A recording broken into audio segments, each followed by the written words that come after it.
Because right now, Trump's war with Iran is the least popular war America has fought since the invention of polling. I mean, that poll from The Economist and YouGov has Trump 30 points underwater when it comes to approval for his war. And as The Economist put it today, it took the war in Vietnam 6 years to become as unpopular as Trump's war with Iran has become in 6 months. We're on day 142 of this war, well past the 60 days a president is allowed to wage a war without the consent of Congress.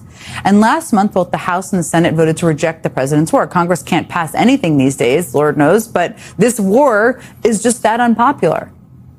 And now the war is widening because Iran-aligned Houthis in Yemen are attempting a naval blockade of yet another of the world's most crucial oil thoroughfares, the narrow waterway that connects Saudi Arabia to the Red Sea, which you can see on your screen right there, which accounts for the distribution, I should note, of 7% of the world's oil supply.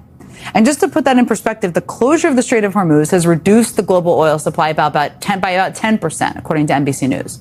So now the Strait of Hormuz and this other vital passageway may both be closed.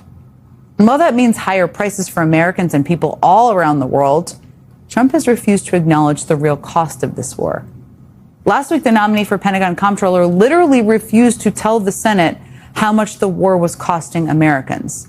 But anonymous intelligence officials have told the press that the cost is likely to exceed $100 billion. The Defense Department has similarly refused to say how many costly, hard-to-replace munitions have been used, while sources have told the press that the war has left our supplies drained. The same thing goes for the extent of the damage Iran has done to U.S. military assets. Trump said this war was about regime change. He has failed at that. Trump said this war was about Iran's missile capabilities. Then he reversed course. Trump said the war was about knocking out Iran's nuclear capabilities. But he already said he obliterated those back last year. In reality, U.S. intelligence says we haven't even set Iran's nuclear ambitions back a day. Trump has said months ago that he destroyed all of Iran's military capabilities. And yet here we are, again, targeting Iranian military targets 142 days into this war. The White House's narrative around this war is all so misleading that even Trump's most loyal pundits seem to be losing the thread here. I mean, even they seem to not understand or be able to explain how this all could possibly add up.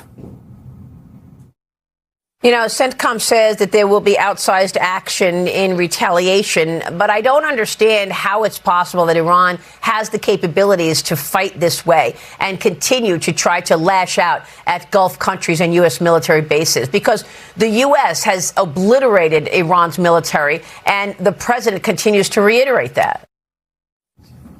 It's almost, not quite, like she gets it. It's almost like she is starting to realize that the White House is lying about this war, that these things all can't be true at the same time.